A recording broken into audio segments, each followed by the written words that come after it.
एक बार जरा शालिनी जी को स्क्रीन पर लीजिए और वारिस पठान साहब को भी लीजिए। वारिस साहब, कल संसद में आ रहा है बिल, और संसद में बिल आ रहा है और ओवैसी साहब कह रहे हैं 8 घंटे नहीं 12 घंटे चर्चा करिए। अब सर 6 महीने तक तो समय दे दिया, उसमें चर्चा से भागते रहे, अब 8 के 12 घंटे करने। देखिए चर्चा के लिए बचा क्या है? आप मुझे बताइए चर्चा के लिए कितना बचा? वारिस साहब पहले, हाँ बोलिए वारिस। देखते सुचेता जी, हम इस वक्फ अमेंडमेंट बिल को आउटराइटली रिजेक्ट करते हैं। यह असंवैधानिक बिल है, यह वायलेशन है आर्टिकल 14, 24, 25, 26 ऑफ द कॉन्स्टिट्यूशन का। अब बात नंबर दूसरी ये है कि कल जब बिल पेश होगा तो लोकसभा में बीजेपी के पास संख्या कम है, बहुमत नहीं है। इस बिल को समर्थन करके पास कराने के लिए उनको जरूरत पड़ेगी चंद्रबाबू नायडू की, नीतीश कुमार की, जयंत चौधरी की और चिराग पासवान की। और यकीन मानिए अगर इन लोगों ने इस बिल का समर्थन कर दिया तो भारत देश का मुसलमान इनको किसी कीमत पे कभी माफ नहीं करेगा। अच्छा। क्योंकि ये हमारे मुसलमानों की, हमारे यतीमों की, बेवाओं की, ये उनके अधिकार की जमीन है। इस पे बीजेपी की नीयत में खोट है। बीजेपी की नीयत को वक्फ जमीन को बचाने की नहीं है सुचित्रा जी, ये इनकी नीयत है कि हमारे वक्फ की जमीनों को हड़प कर ले, इसलिए काला कानून लाकर हमारे वक्फ के जमीन को हड़प करने की बात कर रहे हैं। अब देखिए इस बिल के अंदर किस किस तरह के अमेंडमेंट्स है, 44 अमेंडमेंट्स। कुछ अमेंडमेंट्स है जो बताते हैं कि 2 नॉन मुस्लिम रहेंगे अब वक्फ के अंदर। मुझे बताइए, हमारी अपनी चीजें हैं, ये गवर्नमेंट प्रॉपर्टी नहीं है, प्राइवेट प्रॉपर्टी है, ये चैरिटी के हिसाब से दी गई है हमारे मुसलमान समाज के लिए। क्या कोई हिंदू एंडोमेंट बोर्ड में मुसलमान को रखेंगे? अब देखिए वारिस साहब, सुनिए मैडम, मैं आपके बीच में, ये कौन है भाई? नहीं ये शालिनी अली है, ये नेशनल कन्वीनर है मुस्लिम राष्ट्रीय मंच की। मैं जानता हूँ, आप अगर इसमें मैं शालिनी जी आ रही हूँ, मैं शालिनी जी आ रही हूँ आपके पास। समझदार है, ये बहुत पढ़े लिखे हैं। मैं वारिस साहब, आपने मेरे सवाल को थोड़ा घुमा दिया। ये जरा मैंने तो सिर्फ ये पूछा कि 6 महीने क्या कम थे, अब 8 घंटे के 12 घंटे चाहिए डिस्कशन के लिए। अच्छा, 6 महीने में क्या हुआ आपको पता है ना? वॉकआउट हुआ 6 महीने में बिल को भेजना पड़ा था जेपीसी के बाद। जेपीसी की कमेटी बैठी, कमेटी के अंदर डिस्कशन हुआ। डिस्कशन में हमारे पार्टी प्रेसिडेंट असदुद्दीन ओवैसी साहब ने भी डिसेंटेड नोट दिए थे। उस डिसेंट नोट के अंदर कितने सारे पॉइंट तो गायब कर दिए लोगों ने। उसके बाद में मुस्लिम पर्सनल लॉ बोर्ड ने एक वेबसाइट निकाला था, उन्होंने कहा था जिसको आपत्ति ऑब्जेक्शन है वो अपना ऑब्जेक्शन दायर करे। पूरे के पूरे मुसलमानों ने ऑब्जेक्शन किया है, करोड़ों के हिसाब से लोगों ने ऑब्जेक्शन दिया है। फिर उसके खिलाफ प्रोटेस्ट चालू किया। देखिए संविधान ने हमको अधिकार दिया है, काले कानून के खिलाफ प्रोटेस्ट कर सकते हैं। पिछली जुम्मा को मुस्लिम पर्सनल लॉ बोर्ड के बोलने से सबने काली पट्टी बांध के नमाजें पढ़ी, करोड़ों लोगों ने। और अभी भी मैं बोल रहा हूं, 1 भी इंच हमारे वक्फ की हम सरकार को इस तरह से हड़प करने नहीं देंगे। कायदे कानून का सहारा लिया जाएगा। संवैधानिक तौर पे पूरे देश में इस काले कानून के खिलाफ हम हमारा एहतजाज जारी रखेंगे जब तक सरकार बिल को वापस नहीं लेती। नहीं, आपको लग रहा है सरकार बिल वापस लेगी? सर, सरकार आपकी धमकियों के बीच बिल लेकर आ रही है। सरकार आपकी धमकियों के बीच बिल लेकर आ रही है। कल चर्चा के लिए बुलाया गया, 8 घंटे का बिल है। आपके नेता कह रहे हैं हम जाएंगे और उस डिस्कशन का हिस्सा बनेंगे, वो उस चर्चा का हिस्सा बनेंगे। अरे सुनिए सुचेता जी, आप तो इतनी बड़ी एंकर, आपका शो करोड़ों लोग देख रहे। आपने देखा था ना किसानों का बिल कैसा वापस लिया था सरकार ने। तो सरकार, ये काला कानून है, इसको बिल वापस लेना होगा, क्योंकि यह मुसलमानों के वक्फ की जमीन को सपोर्ट करने के लिए नहीं है, बचाने के लिए नहीं है। ये वक्फ को बर्बाद करने के लिए सरकार ये कानून ला रही है। नहीं, बर्बाद करने के लिए ला रही है सर, इतने लोग समर्थन में खड़े हैं। वारिस साहब, मैं आपसे पूछ रही हूँ, आज मैंने एक रिपोर्ट दिखाई, आप उस समय जुड़े नहीं थे। शालिनी अली जी, उस रिपोर्ट में वारिस साहब को बताइए कि कैसे गरीब मुसलमान बता रहे थे कि वक्फ से हमें, वक्फ कहते हैं गरीबों की मदद के लिए, हमें कोई मदद नहीं मिली, जिसमें गरीब मुसलमान कह रहे थे all India Muslim personal law board हमारा ठेकेदार कब से बन गया, आज तक तो कुछ नहीं किया। तो वो रिपोर्ट आपको भी देखनी चाहिए वारिस साहब। ये 44 अमेंडमेंट की बात कर रहे हैं, ये 44 अमेंडमेंट्स की बात कर रहे हैं। मैं इनसे ये पूछ रही हूँ, जो 14 अमेंडमेंट अप्रूव हुई है, उनमें से कौन से ऐसे अमेंडमेंट है जो इन्हें नहीं पसंद है? इन्हें गरीबों की मदद करना नहीं पसंद है, इन्हें ट्रांसपेरेंसी ऑडिट नहीं पसंद है, इन्हें महिलाओं के मेंबर बनना नहीं पसंद है। इन्हें ये नहीं पसंद है कि वक्फ और औलाद में ये लिखा है कि अब अगर आप कोई भी अपनी प्रॉपर्टी वक्फ करना चाहते हैं तो लेजिटिमेट एयर्स को उनका हिस्सा देकर, उनमें बेटियों का हिस्सा देकर भी आप उसके बाद अपनी जमीन जायदाद वक्फ करिए। ये वो भी नहीं चाहते हैं कि अगर आपको वो भी, अगर सरकार कह रही है कि अगर आप ट्रस्ट में जाना चाहते हैं आप वक्त से अपना नाम हटा दीजिए और अपने ट्रस्ट फॉर्म कर लीजिए। ये अमीर मुसलमान है जो अपने किलाओं में, अपने पैलेसेस में, अपने बिल्डिंगों में रहते हैं। इन्हें गरीबों से कोई लालच, इनको गरीबों से सिर्फ वोट चाहिए होता है, उसकी लालच है इन्हें। ये गरीबों को उनका हक नहीं देना चाहते हैं। ये बार बार कहते हैं वक्त हमारी है, वक्त हमारी वक्त नहीं है, वक्त अल्लाह के नाम की है, चैरिटी के लिए है। चैरिटी कहाँ कर रही है, कहाँ है स्कूल और कॉलेज? वक्त के नाम आपका हक है, वारिस साहब कह रहे हैं आपका हक है। एक मिनट रुकिए, अजय जी के पास तो मैं अभी तक गई भी नहीं। देखिए मैं आपको वारिस साहब एक बुरी खबर दे रही हूँ, एक बुरी खबर वारिस साहब को रखिए जरा स्क्रीन पर। मैं वारिस साहब एक बुरी खबर दे रही हूँ। अजय जी ये खबर आप लोगों के लिए भी बुरी है कि वहां पर जेडीयू ने व्हिप जारी कर दिया, सारे सांसद पहुंचे कल।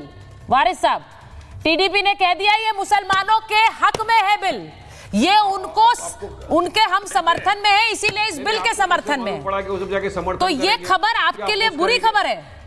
एक बार जरा शालिनी जी को स्क्रीन पर लीजिए और वारिस पठान साहब को भी लीजिए। वारिस साहब, कल संसद में आ रहा है बिल, और संसद में बिल आ रहा है और ओवैसी साहब कह रहे हैं 8 घंटे नहीं 12 घंटे चर्चा करिए। अब सर 6 महीने तक तो समय दे दिया, उसमें चर्चा से भागते रहे, अब 8 के 12 घंटे करने। चर्चा के लिए बचा क्या है? आप मुझे बताइए चर्चा के लिए कितना बचा? वारिस साहब पहले हाँ बोलिए वारिस। देखते सुचेता जी, हम ये वक्फ अमेंडमेंट बिल को आउटराइटली रिजेक्ट करते हैं। यह संवैधानिक बिल है, ये वायलेशन है आर्टिकल 14, 24, 25, 26 ऑफ द कॉन्स्टिट्यूशन का।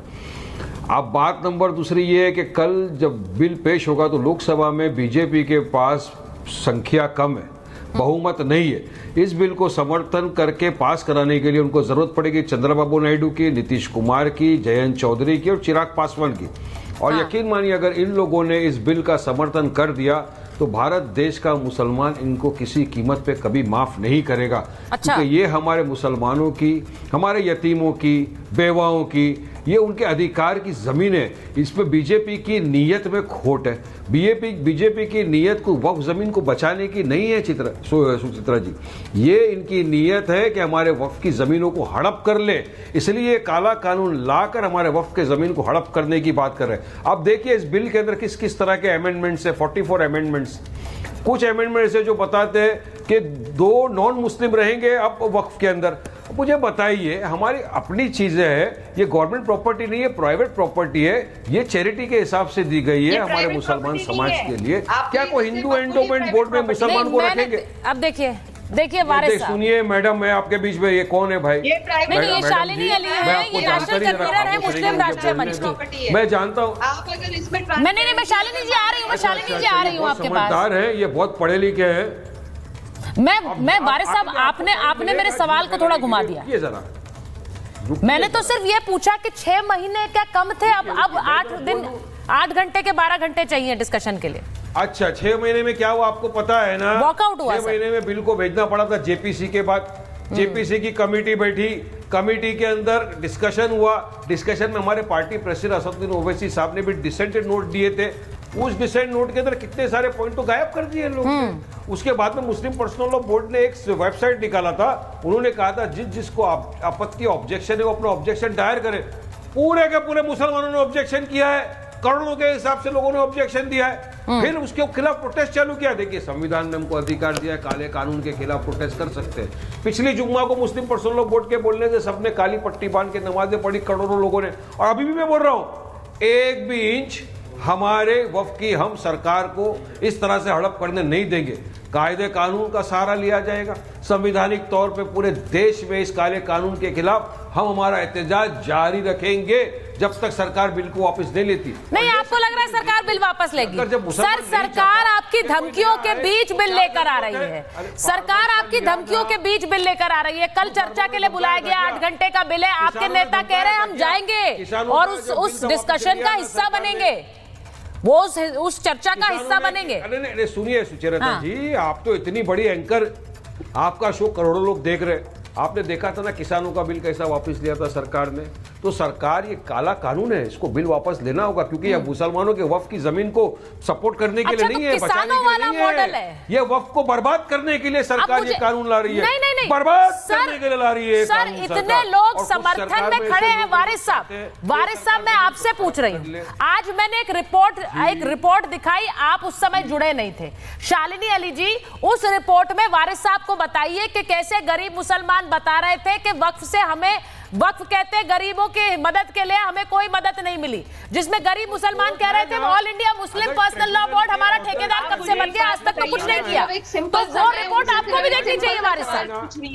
मैम एक सिंपल सवाल है, ये 44 अमेंडमेंट की बात कर रहे हैं, ये 44 अमेंडमेंट्स की बात कर रहे हैं। मैं इनसे ये पूछ रही हूँ, जो 14 अमेंडमेंट अप्रूव हुई हैं, उनमें से कौन से ऐसे अमेंडमेंट है जो इन्हें नहीं पसंद है? इन्हें गरीबों की मदद करना नहीं पसंद है, इन्हें ट्रांसपेरेंसी ऑडिट नहीं पसंद है, इन्हें महिलाओं के मेंबर बनना नहीं पसंद है, इन्हें ये नहीं पसंद है कि वक्फ और औलाद में ये लिखा है कि अब अगर आप कोई भी अपनी प्रॉपर्टी वक्फ करना चाहते हैं तो लेजिटिमेट एयर्स को उनका हिस्सा देकर, उनमें बेटियों का हिस्सा देकर भी आप उसके बाद अपनी जमीन जायदाद वक्फ करिए।